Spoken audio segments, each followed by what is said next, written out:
நம்ம உடம்புல ஏற்படுற கழிவு தேக்கம் வந்து எப்படி நம்ம அக்குபஞ்சர் சேனலை வந்து பாதிக்குது அப்படின்னு பார்ப்போம். இப்போது நம்ம ஏற்கனவே சொன்னோம், ஒரு செல்லில் வந்து பார்த்தோம் அப்படின்னா கழிவுகள் தேங்கும் போது அதை வந்து சரியாக இயங்குறது இல்லையா, அந்த செல்கள் வந்து இயல்புத்தன்மை மாறுதுன்னு சொல்கிறோம் இல்லையா. இப்படி கூட்டாக பல செல்கள் இழந்தது தான் வந்து ஒரு உறுப்பு. இப்போ உறுப்புகள் அதே மாதிரி கழிவு தங்கும் போது என்ன ஆகுதுன்னா, அந்த உறுப்பு வந்து பலவீனப்படுது, அதோட இயக்கம் குறையுது. இதனால் அந்த சேனல் வந்து பாதிக்கப்படுது. இப்போ நம்ம என்ன பண்ணுறோன்னா, அந்த பாதிக்கப்பட்ட சேனல் இருக்கு இல்லையா, ஸோ அந்த உறுப்புக்கு சரியான சக்தி கொடுக்காம இருக்கு இல்லையா, இப்போ அந்த சேனல் ட்ரீட் பண்ணுறது மூலிமா உறுப்புக்கு ப்ராப்பராக சக்தி போகுது. ஸோ அதனால் அந்த உறுப்பு நல்லா இயங்க ஆரம்பிக்குது. அப்போ இதுவரை தான் நம்ம பண்ணுறோம், மீதியெல்லாம் உடம்பே பார்த்துக்குது. உடம்பே தான் அந்த உறுப்பில் இந்த கழிவுகளை வந்து வெளித்தள்ளுது, திரும்பி பழையபடிக்கான இயல்பு நிலை கொண்டு வருது. அப்போ இங்கே ஒரு உறுப்பு வந்து எந்த பிரச்சனையும் இல்லாமல் இயங்கணும் அப்படின்னா, அந்த உறுப்பில் கழிவு இல்லாமல் பார்த்துக்கிறது ரொம்ப ஒரு முக்கியமான விஷயம்.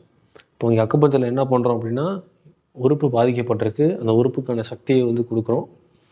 அது சரியாக கிடைச்சோன்னா உறுப்பே தான் அதில் இருக்க கழிவுகளை வந்து கழிவு இருந்தால் கழிவு நீக்குது, இல்லை சக்தி குறைவுனா சக்தியை வந்து ஈர்த்துக்கிட்டு பழையபடி இயல்பாக செயல்படுது. ஸோ இது எல்லாமே இந்த உடல் தான் முடிவெடுக்குது. நாம் செய்ய வேண்டியது அந்த எனர்ஜி சேனலை சரி பண்ணுறோம், புள்ளியை தோன்றோம், அவ்வளோதான். ஸோ இந்த மாதிரி உங்களுக்கு ஏதாவது அக்குபஞ்சர் ரிலேட்டடாக கொஸ்டின்ஸ் இருந்தது அப்படின்னா கீழே இருக்க வாட்ஸ்அப் நம்பருக்கு நீங்கள் ஷேர் பண்ணுங்கள். நம்ம அடுத்த வீடியோவில் பார்ப்போம்.